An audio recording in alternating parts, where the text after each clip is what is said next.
Hey everyone, happy Monday. Welcome back to Metaphysical Mondays at the Fossil Cartel. Man, it's bright out there. We got a nice sunny day. I should probably pull down the shades, but I like the sun. I'm going to leave.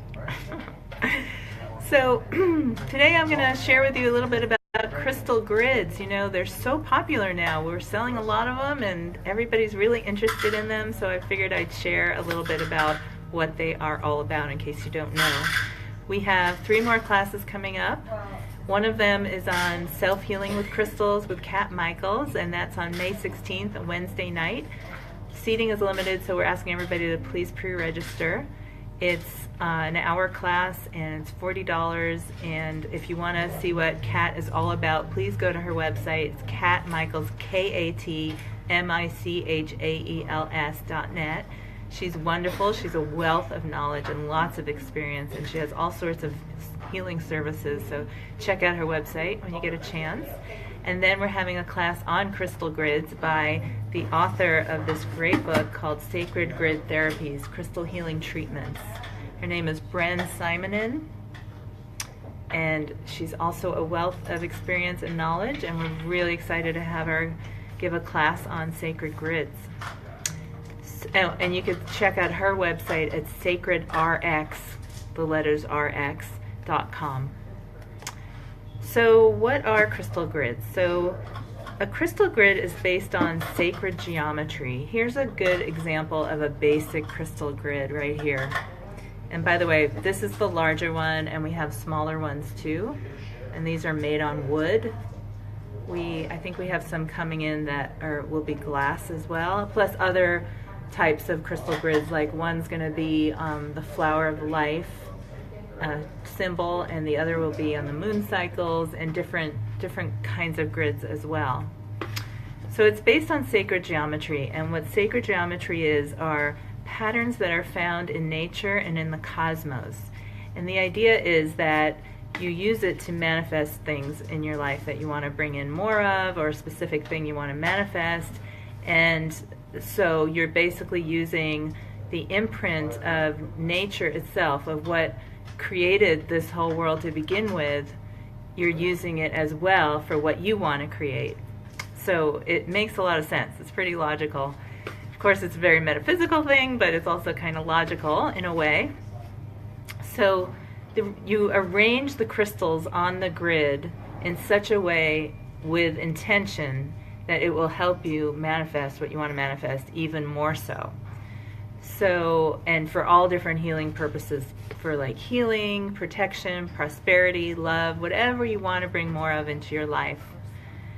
So you usually use more than one kind of crystal. So you could think of it as a team of crystals joining together to do the work. And some of the crystals will amplify the energy of the other crystals and affect its energy. So you want to really think about the things that can support what you're wanting to manifest. Let's see. So for instance, if you want to bring in more love into your life, you choose some stones for love. Like, of course, rose quartz is great for love. And if you want more passion, you could use garnet or ruby. And then you could also use other stones that would support you in that endeavor. Like, for instance, stones for self-confidence, because really you have to be self-confident in order to draw in a healthy kind of love. And stones for receptivity, so that you're not blocking yourself off from receiving love and compassion, etc. So that's the idea. And then there's different kinds of different kinds of shapes that you would use. For instance, there's a triangle shape, there's different kinds of star mandala shapes, and each different shape represents something in particular that will help you in aiding your manifestation. I'm trying to think of an example of a particular shape. Does anybody have any ideas for me out there? Oh, a Star of David, right? So 2 triangles, one coming up, going down, and one from the bottom going up. And that is bringing both spirit and earth together, the energies. What else? What other kinds of shapes are there? Of course, there's circles. Oh man, I should have thought of this before, but you get the idea, right? There's different kinds of shapes that can help you with the intentions of what you're wanting to create.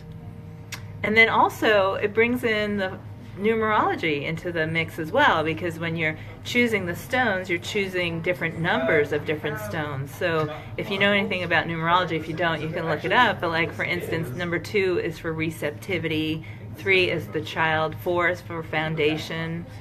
Let's see what else. 7 is for spirit, 8 is for power and prosperity, 9 is for higher learning, and so on and so forth. So keep in mind, you can also, that plays a factor in your combination of stones and your layout.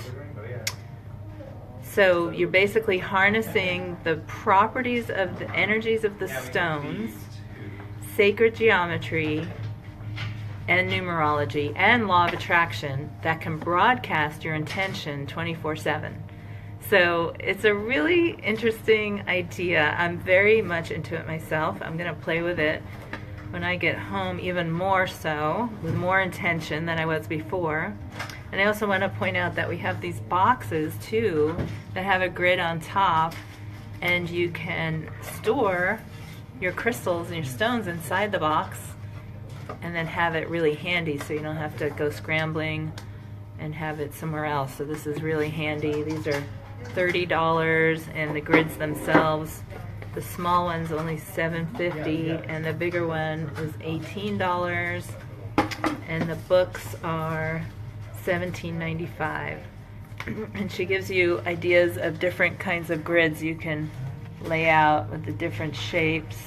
And then she also has these great note pages where you can write what your intention is, or the topic. You can write out an affirmation, and then which crystals you used for the center and the surrounding ones, and then make notes on how it worked out for you.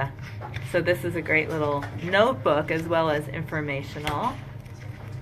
And then she gives you ideas for stones and all the different properties. And then of course the grids, like the Trinity grid, the Garden grid. There we go, Star of David, Infinity, Lotus, and they all mean different things. Tree of Life, Third Eye. So this could be good for if you're wanting to increase your intuition, the third eye,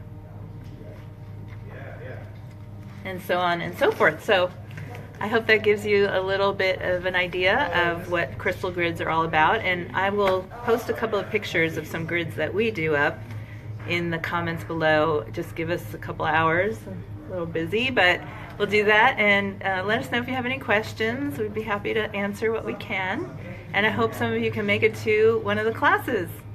Okay, have a good week, everybody. I'll see you Wednesday for Wednesday updates. Thanks for watching.